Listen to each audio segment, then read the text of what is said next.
So the first thing that I'm using is an eyeshadow base, and I'm using Lumen eyeshadow base because unlike Urban Decay Primer Potion, this actually dries to the silky, powdery finish, and it's very easy to blend powder eyeshadows onto it. So it's my favorite. As a color base for this look, I am using a Revlon cream shadow in their Eye Glide formula, and this particular color is Berry, and it's this really, really gorgeous plum color with this subtle gold sheen to it. It's very, very pretty.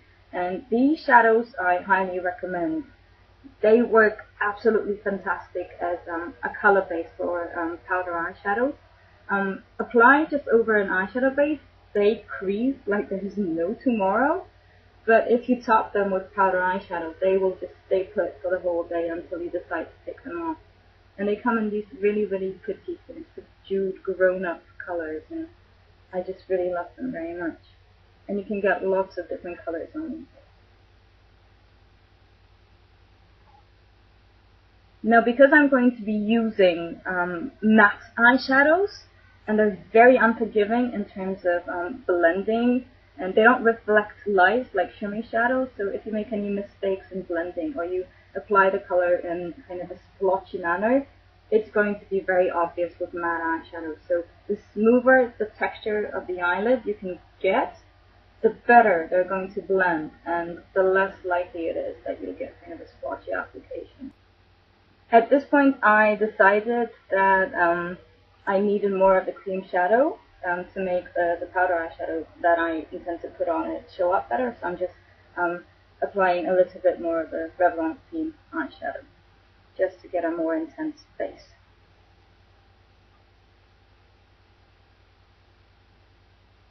The first eyeshadow that I'm using is called Stone Violet, and I'm using a MAC 224 brush. So essentially it's a very, very fluffy tapered blending brush to just blend it above my crease for a soft wash of color.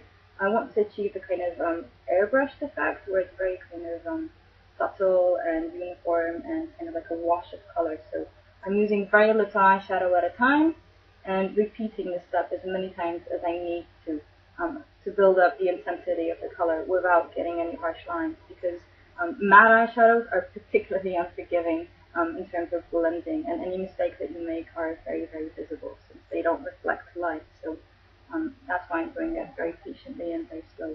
And the shadow doesn't look much in the pan. It looks extremely boring, and upon opening it, when I got my package, I thought, oh my god, that's just like gray and kind of a dirt gray. I hate it. I'm going to resell it. But I swatched it in daylight on my hand and kind of fell in love with it because it's this really nice kind of grayish violet color, very kind of grown up and sophisticated. So it grows on you.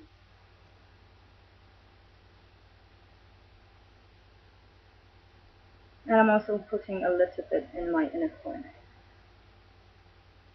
Now I'm going back to my highlight color, which happens to be Buttermilk by Clinique from their kind of velvet formula. I'm not sure they still make the velvet formula, but an equivalent in the new matte formula, which is not limited edition by the way, it's part of the collection right now, permanent collection, is French Vanilla, which from what I know is a very similar color, just kind of an off-white matte color.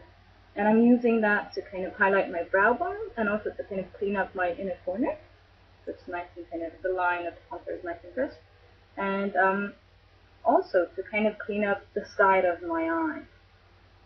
And now I'm just applying a little bit more on my brow bone. At this point, the contour of the purple color is kind of too crisp and too clean. So I'm again taking a fluffy blending brush and a little bit of the Stone Violet eyeshadow.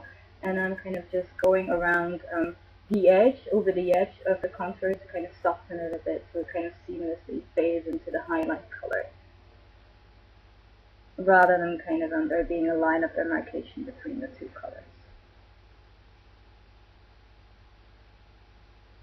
The next color that I'm using is called Night Plum, and again it looks very boring in the pan. It's a black and purple color, a black and plum color, but actually it's very pretty on the eyelid. And I'm using a flat shader brush. This is a MAC 249 to really kind of pack it on to my lid, because However much I like these eyeshadows, I think they've got really beautiful kind of grown-up, sophisticated colors, and I like the fact that they're so kind of grayish, because I think that's very elegant. But nonetheless, they are very, very sheer. So used on their own, they don't cover the lid. You get a very splotchy application. They don't show up very well, and they look kind of flat. So it's kind of a must to use some kind of a at least slightly shimmery color base underneath them if you want any kind of a decent payoff from these eyeshadows. And it is kind of necessary to spend some time kind of packing them on for um, any kind of decent color payoff really. But they do grow on you. I really, really like them. Okay, now I'm once again switching to my flat shader brush and just kind of cleaning up the side of my eye with the highlight color, which is a matte off-white color. For liner, I'm using a Benefit eye kohl pencil in Royale. This is one of my favorite purple eyeliners. It's kind of a bluish purple. It's completely matte and it's very kind of elegant. I really like it. And I'm making the line thin in the inner corner and considerably thicker in the outer corner for a classic eye shape. And because this is a somewhat smoky look, I can go quite heavy on the liner and it will still be appropriate.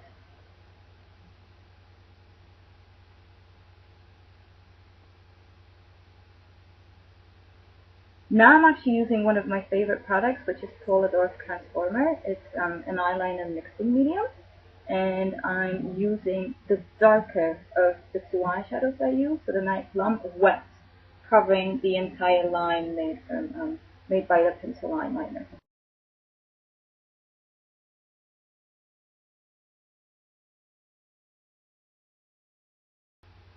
Now I'm applying a really generous coat of mascara since this is evening makeup.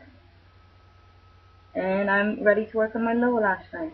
For my lower lash line, I'm again starting with the Stone Violet color, so the lighter of the two shades, and I'm just using a pointed eyeliner brush to apply it all over my lower lash line.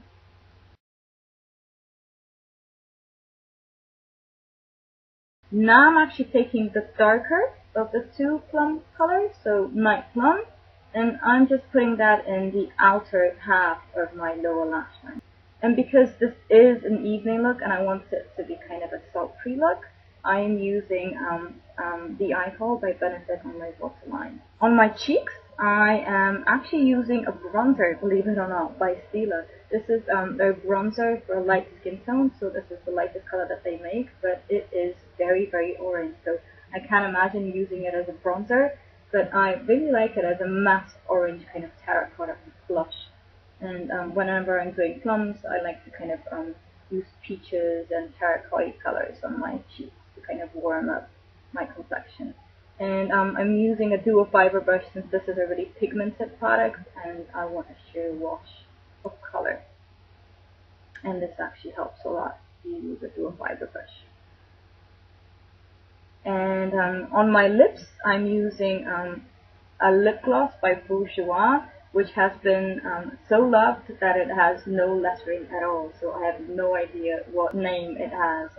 It's kind of my Jane Doe of lip glosses. But it's a peachy, honey peach toned lip gloss with a little bit of shimmer to it. It's very pretty and I think it nicely complements the whole look.